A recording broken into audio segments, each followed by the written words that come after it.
Hey guys, how you doing? It's Portfolio Phil, and today we're going through property investing basics. We're going to be jargon busting, literally giving you all the abbreviations that everyone uses generally in the property industry and telling you what they are. So anytime you're having a conversation or listening to a podcast or reading a book, you can know a little bit more in depth what people are talking about. Let's get into it. Kind of classic, kind of one that basically everyone will know, which is buy to let, BTL. So this is where you have one family living in one property with one contract. R2R, this is rent to rent. I like to actually refer to this as legal subletting. This is essentially where if you get a landlord who is a bit fed up, maybe had a bad experience with previous tenants, you'll get somebody else that comes in and says, hey look, I will rent this from you for a particular amount of money per month. And then that person then takes over the running of that property. But of course, we'll usually rent it out for a little bit more than they're paying the landlord, so they make some profit as well. But yes, essentially legal subletting. This is the one with all the R's, so BRRR, which is buy, refurbish, refinance, and then rent, which essentially is exactly what it says in the tin. HMO, a house of multiple occupation. This is where you'll have up to 5 people living in one house, specifically renting a room, so 5 different contracts. This is where also referred to as a house share. Though are coming more into question as there's a lot of them and standards seem to be slipping. If you've stayed in London anywhere, or you've stayed somewhere where essentially your room was kind of your property within that, and then you shared a bathroom and a kitchen, that would have been an HMO. PRS, this is the private rented sector. This is an abbreviation that the press and the media tend to use to just describe anybody who is a private landlord or within the private landlord spectrum is and does operate within the private rented sector. LTV, this stands for loan to value, and usually it comes with a separate word at the end of it, ratio. Now this is usually the ratio of your deposit to your mortgage. So your loan to value ratio might be 80 to 20. So that would be have an 80% mortgage and a 20% equity, or that's your deposit within that property. EPC, so the Energy Performance Certificate. This is got a lot of people talking lately because the government's just put in new stipulations about a minimum EPC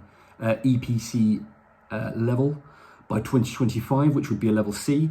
But unfortunately, that would actually put 2.5 million rental properties at their current standards, which can't be upgraded, out of the rental market. So actually, I see the EPC standard being brought up to a C in 2025.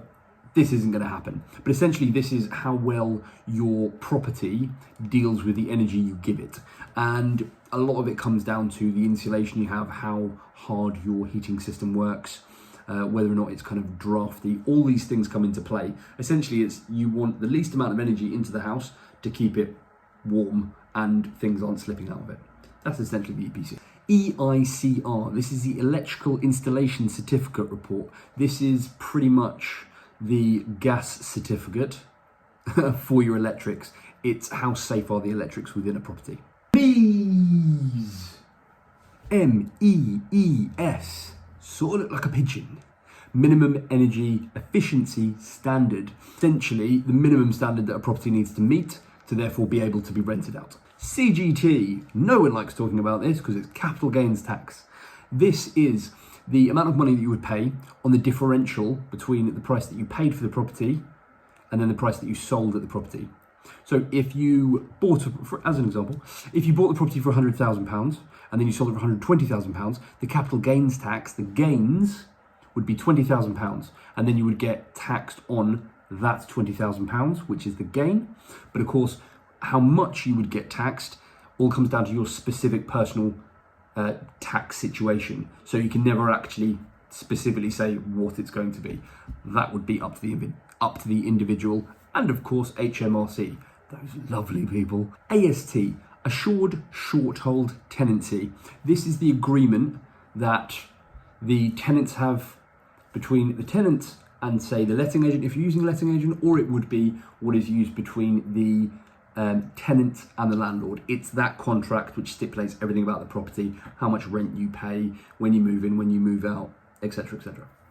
BMV, so this is below market value. Now this is where you agree and purchase a property for what you believe to be below the market value of that. So if the market tells you that a particular 2-bed terrace house is worth 150,000 and you get that for 130,000, then essentially you would have bought it £20,000 below market value.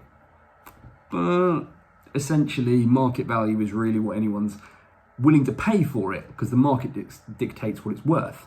So can anything truly be below market value? That is the question. I'll leave you to ponder that. JV, joint venture. This is where two people go into business together, usually one with expertise, I know how to build a house and refurb a house, and one with money, I can buy the property. They do the work together and then they both benefit from each other, from what each other brings to the table. ROI, this is used in pretty much any place or industry where you invest money. So it can be used in the stock market, bond market, property investing, gold and silver, crypto. ROI is your return on investment. And with property, to explain it simply, is your deposit. Let's say you put in 20% of your LTV and 80% mortgage. So you've put in 20%, let's call that £20,000. Now it would be how much rent your property makes per year, and it would be then the return on investment on that £20,000. So if after you've taken everything out of it, mortgage and management fees, and you make, say, £2,000, just make the maths easy.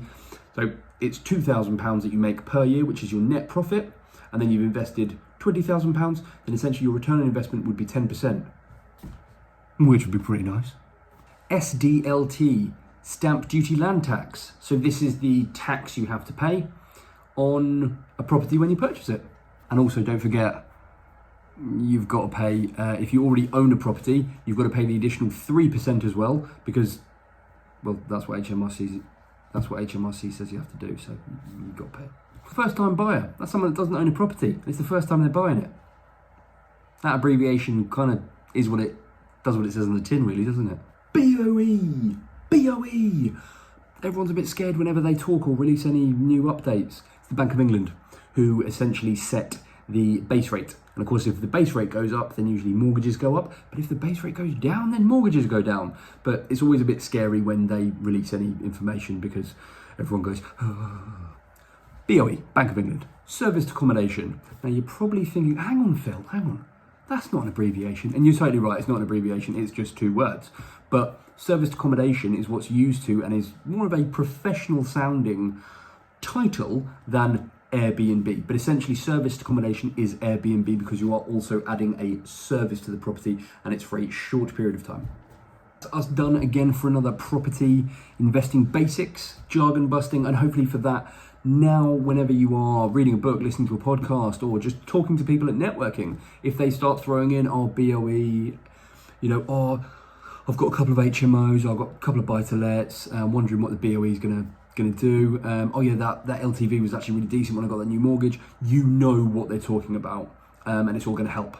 Again, if you like what you've seen here, you could press like, you could comment, has it been helpful? Have I been talking complete crap? You tell me, just down below. Again, I didn't say at the start of the video, but none of what I have said, and it shouldn't be because they're basically abbreviations, but none of this is financial advice, it's just my opinion. Have an awesome day, be an awesome landlord, and I will see you soon.